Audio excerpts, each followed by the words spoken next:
Lions club of Mandvi town દ્વારા વિનામૂલ્ય છાસનું વિતરણ. Mandvi Lions club of Mandvi સેવાના દરેક કાર્યમાં અગ્રેસર હોય છે. લાયન્સ ક્લબ દ્વારા ઘણી બધી સેવાકીય પ્રવૃત્તિઓ કરવામાં આવે છે.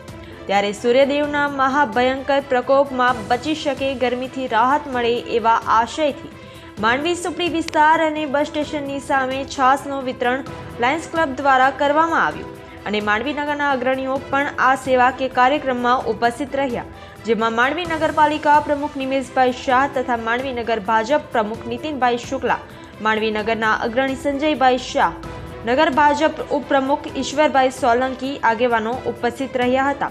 મુખ્ય યજમાન લાયન ડેનીભાઈ પટેલ અને લાયન હસમુખભાઈ પટેલ તથા ક્લબના સભ્યો ઉપસ્થિત રહ્યા હતા અને અસહ્ય ગરમીમાં વિનામૂલ્ય છાસનું વિતરણ કર્યું હતું.